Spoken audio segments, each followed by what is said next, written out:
On parlait de Claude Bèze, Ouais. qui est très connu des supporters des Girondins. On en parlait un petit peu, il y a une espèce de revival un peu maintenant, peut-être parce que la période est moins bonne dans le club. Il y a une espèce de légende un peu est-ce que toi tu l'as senti, toi Olivier, est-ce que tu le sens encore ou... Oui, parce que même l'époque où les résultats sportifs étaient, mais à quel prix, on dirait, étaient les plus... Merci beaucoup. Oui, merci. ça. Étaient les plus symptomatiques.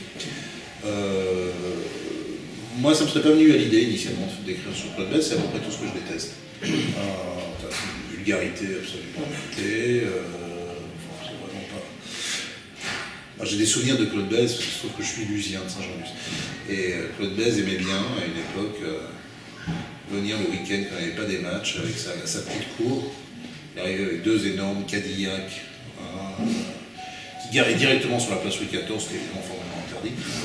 Et il allait s'installer dans les bars qui est autour de la place Louis XIV, plus précisément un bar qui s'appelle le Madrid. Et moi j'avais 16 ans, quoi. À peu près à l'époque, je passais les week-ends chez moi dans Saint-Jean-de-Luz, et je fréquentais déjà les bars. Mais c'était terrifiant, quoi, l'arrivée de Claude Bèze. C'était une scène de Scorsese, quoi. C'était avec le sport, c'était une espèce de chef mafieux qui gueulait pas, hein, parce que, peut-être en dire 2 mots, mais justement il avait des problèmes d'élocution et de présence au monde, j'allais dire. Ouais. Mais chef mafieux entouré de nervis qui arrivaient, qui prenaient possession du lieu, qui étaient absolument inconscients de tout ce qui n'était pas eux. Ça m'intéressait pas. Et puis en plus, moi, une forme de snobisme et de masochisme mêlé. Vous connaissez oui, voilà. Ça c'est quand il était jeune. Non, quand il était président. Non, c'était quand il était président. Voilà, donc voilà, la photo est très représentative, l'espèce de sourire président des Girondins de Bordeaux, mais pardon. Dans les années 78 à 80. 78 à 91. 91, voilà. Et lui-même, il a joué. Non, il n'a pas joué. Il n'a jamais joué. Un petit peu. Oui, il fait pas au niveau, je veux dire. Oui, il a joué au foot, mais il n'a pas joué. Et voilà, et moi j'aimais les équipes qui perdaient. Alors j'étais maintenant très content et les gens me demandaient parce qu'ils perdaient tout le temps. On jouait pas mal, mais on jouait pas très bien non plus, on était un peu médiocre. Et Bèze est arrivé, on n'a plus du tout été médiocre, on a eu une équipe fabuleuse, sur un registre assez classique, c'est-à-dire qu'il a pris son carnet de chèques et il a acheté à peu près ce qui se faisait de mieux en France, parce qu'à l'époque on n'achetait pas des étrangers. Oui, il y en avait deux par équipe. Deux par équipe maximum, et en général on récupérait un Yougoslave quelque part, et puis un Brésilien dont on supposait qu'il avait joué au foot, il y a eu des histoires, mais bon, on récupérait surtout des Français. Et c'est pas ça qui m'a intéressé, ce qui m'a intéressé c'est la fin de Claude Bèze, parce que ça s'est quand même très mal terminé tout ça. Évidemment, il y a eu des histoires d'argent considérables pour l'époque d'ailleurs, parce que moi, je m'en souvenais comme d'un truc absolument terrifiant qui a quand même défrayé la chronique, non seulement de Bordeaux, ô combien, parce que certains ont eu un peu chaud aux fesses, et ailleurs, mais même nationalement, c'était devenu un personnage très connu, Claude Bèze. Et cette espèce de fin est intéressante parce que elle est synchrone avec, en gros, la fin, pour aller vite, la fin du chabanisme à Bordeaux. Oui. C'est précisément ça. Et donc la fin d'une ambition. Parce que Bèze était quand même très. Quand Bèze prend la direction du club, il s'aperçoit assez vite que c'est difficile de ne pas truander dans le football professionnel. Et que s'il doit. Donc il y a une légende, mais qui n'a jamais été démentie par personne, qui voudrait que. Peu de temps après avoir pris la direction du club, il se retrouve dans le bureau du directeur de l'équipe de l'époque et du Tour de France, Jacques Godet, et avec Jacques Chaban-Delmas. Et il lui dit, voilà, président, je vais présenter ma démission de la direction du club, et puis on va sortir du monde professionnel parce que on est en 81-82. Et Chaban lui dit, non seulement vous n'allez pas faire ça, mais je vais vous donner les moyens nécessaires pour que vous fassiez la meilleure équipe possible. Pourquoi? Non pas que Chaban s'intéressait beaucoup au football, c'était un politique très sportif, mais lui c'était plutôt le tennis et le rugby. mais parce qu'on est à une époque où Chabon est en train de s'imaginer à nouveau, après l'échec de 1974, un avenir politique très important. Se profile la première cohabitation. Et on se dit que le seul à droite qui puisse cohabiter avec François Mitterrand, c'est l'un des seuls qui tutoie le président de la République en raison des liens nés dans la résistance, c'est Jacques Chaban-Delmas. Jusqu'au bout, Chaban-Delmas va espérer, imaginer que Jacques Chirac le laisse être le Premier ministre de la première cohabitation en France. Il a absolument besoin de faire de Bordeaux, après la période glorieuse qui devait le mener à la présidentielle, avec le résultat qu'on sait, de faire à nouveau de Bordeaux une ville dont on parle. Et effectivement, tout au long de ces années 80, il n'y a pas que le foot. Il y a le CAPC, il y a l'ONBA où on engage un grand frère Alain Lombard, il y a la scène rock qui est très importante, bon ça il y a un peu pour rien. Hein. Mais enfin, il va quand même lui permettre d'exister. Il y a des autorisations administratives qui peuvent ne pas être données. Il y a une volonté, à nouveau, alors que tout indique que c'est en train de se casser la gueule, tout indique que la mort est déjà à l'œuvre dans ce processus de renaissance, il y a quand même une volonté à nouveau de... Mais c'est tout à fait arbitraire, enfin c'est tout à fait fallacieux. Et tout ça va s'effondrer dans la corruption, les fausses lectures. Oui, d'ailleurs, c'est aussi l'histoire un peu pathétique de quelqu'un qui se retrouve tout seul finalement, voilà, parce que tout le monde le lâche et à l'arrivée aussi, il y a aussi ça. Eh bien, c'est quoi? C'est un bourgeois de la ville. Bourgeois de la ville, qui a un cabinet d'expertise comptable, même si c'est pas lui qui fait les diplômes, effectivement, c'est son frère. Mais il y a des plus gros cabinets d'expertise comptable de la ville, qui, avant qu'il ne devienne le fameux président des Girondins, c'est quoi? C'est un type qui est au Rotary, qui a un quartier, le quartier Saint-Augustin, et qui fait des réunions au Rotary avec 2 dentistes, un médecin généraliste et un notaire. Elle n'est pas très marrante, sa vie. Et là, brutalement, il se retrouve plongé dans un truc qui... La vie devient plus grande pour lui, il lui permet d'oublier ses propres souffrances. Il s'aimait pas beaucoup, Bèze. Il aurait préféré ressembler à son ami intime, Bernard Tapie, que ressembler à Claude Bèze. Il était un peu engoncé dans son corps, il était un peu engoncé dans son élocution difficile, il faut se souvenir. Il ne savait pas parler, il était bègue.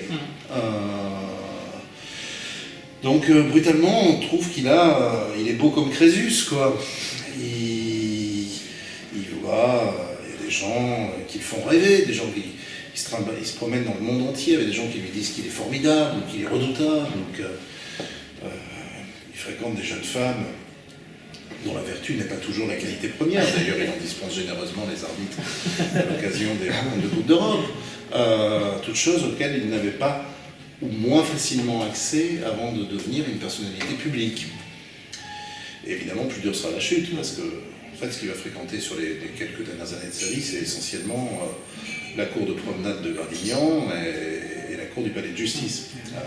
Et il décède très peu de temps après. Très peu de temps après, il meurt en 95, je crois. Je sais plus. Que c'est avant. Ah bon? Crise cardiaque. Ouais, crise cardiaque, quoi. Oui, crise cardiaque, mais dû à un état de santé qui était extrêmement dégradé, parce qu'il était sous dialyse. Un personnage romanesque. Ah, c'est un vrai personnage Mais romanesque. on se raconter, il y aurait matière à faire un opéra rock. Quelque chose. Mais totalement.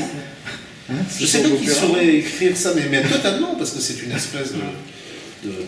Sur les prisons. Il y a une démesure navrante, quoi. Faut Falstaff. Oui, c'est ça. 99. 99, Putain. putain. 26 janvier 99. Il est mort à peu près Ouais. au moment où il commence à être réhabilité. Alors que toutes les histoires ne sont pas finies et tout ça. Et pour connaître l'histoire des Girondins, pour avoir les avoir suivis pendant 8 ans, ce qui est étonnant, c'est que actuellement, pour les Girondins actuels, Claude Bèze n'existe pas. N'a quasiment pas existé. C'est-à-dire qu'il est voilà, et ça peut se comprendre aussi, parce qu'il a quand même laissé le club exsangue financièrement. Le club avait été On l'a bien aidé. Hein. Oui, voilà, bon, pas du tout seul. On ne sait toujours pas où est passé l'argent. Ouais, on sait qu'il n'y a pas eu d'enrichissement personnel, il n'y a pas eu besoin, il était riche déjà. Ouais, bien sûr. pas le moteur, mais il n'y a pas d'enrichissement personnel. Il n'a jamais été accusé d'enrichissement personnel, mais il y a effectivement de l'argent qui disparaît. Moi, j'ai une théorie, c'est que, évidemment, je pense que ça allait dans la poche, dans différentes poches, mais que ça, les lois sur le financement des partis politiques et des campagnes électorales n'étaient pas à l'époque ce qu'elles sont devenues aujourd'hui. Je n'exclus pas quand même que sa proximité avec le pouvoir père de l'époque ait pu jouer, mais j'ai aucune preuve de ce que j'avance. Mais c'est vrai qu'actuellement, le club, il n'existe, enfin, il n'a pas, voilà, on ne prononce pas son nom, c'est pour la direction actuelle, il n'existe pas. Alors que c'est quand même la plus belle période sportive du club, c'est à ce moment-là. Ils ont été champions de France 3 fois, 2 Coupes de France, une demi-finale de Coupe d'Europe. C'était l'équipe de France de l'époque, au moins Michel Platini. Moi, je trouve que ça dit vraiment quelque chose de Bordeaux. C'était vraiment la grande équipe de Bordeaux. Quand je vois aujourd'hui Bordeaux, où il y a plus de monde, semble-t-il, sur le rugby Bordeaux-Bègles que Girondin, pour moi, c'est stupéfiant. Moi qui suis un vieux Bordelais, hélas, maintenant, c'est stupéfiant.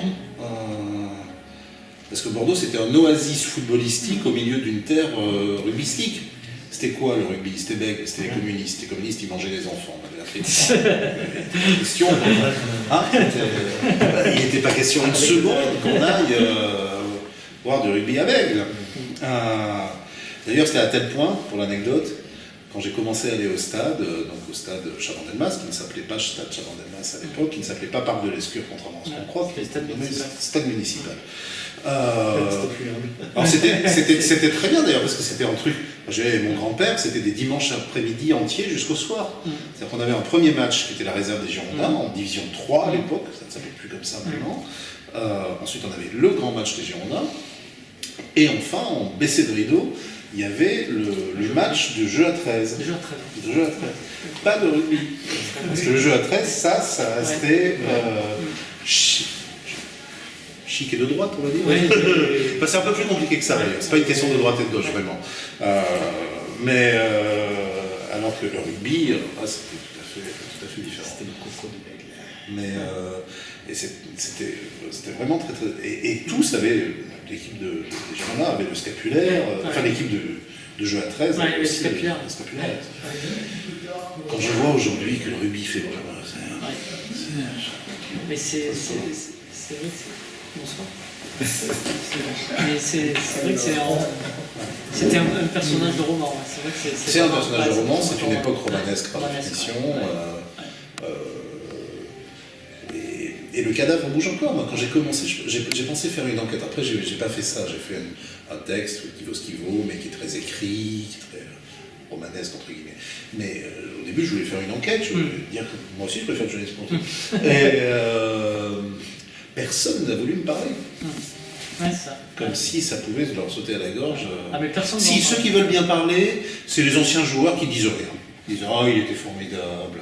Avec lui, la parole donnée comptait plus que des conneries comme ça. Enfin, qui est-ce qui a repris derrière Best? Comment? Qui est-ce qui a repris le club derrière? Alors ça, c'est une très bonne question.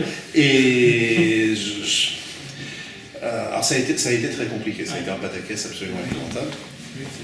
La première personne qui a repris, c'est Alain Afflelou. Alors ça a été très... C'est encore... Il y aurait là aussi un roman à écrire. Parce que c'est la revanche du rapatrié. La revanche du rapatrié juif, qui n'est pas intégré quand il arrive à Bordeaux, dans la bourgeoisie bordelaise, dont Bèze est un éminent représentant, mais qui est laissé en périphérie chic, au Bouscat, qui est élève à Tivoli, et en Bouscat. Et quand Afflelou reprend le club, c'est la catastrophe, ça ne marche pas. Au bout de 15 jours, 3 semaines, il démissionne. Ensuite, il reviendra avec un peu plus de succès, mais enfin, il ne sera jamais très, très accepté, on va dire, par la technostructure bordelaise. Et ensuite, il y a un personnage qui intervient, que je connaissais bien et pour qui j'ai beaucoup de tendresse, mais qui, dans cette affaire, a été... Alors qu'il ne veut absolument plus parler, de rien, jamais, pu être pris en photo, qui est retiré à Cibourg, à côté de Saint-Jean-de-Luz. C'était un type qui s'appelait Jean-Pierre Derose, qui avait monté un grand tournoi de tennis, qui était un tournoi ATP... Qui avait le magasin. Qui avait le magasin Lacoste, puis surtout Passing Shot. Oui, voilà, c'est ça. À côté de l'UGC, enfin, de l'UGC qui s'appelait l'Ariel à l'époque. Bref.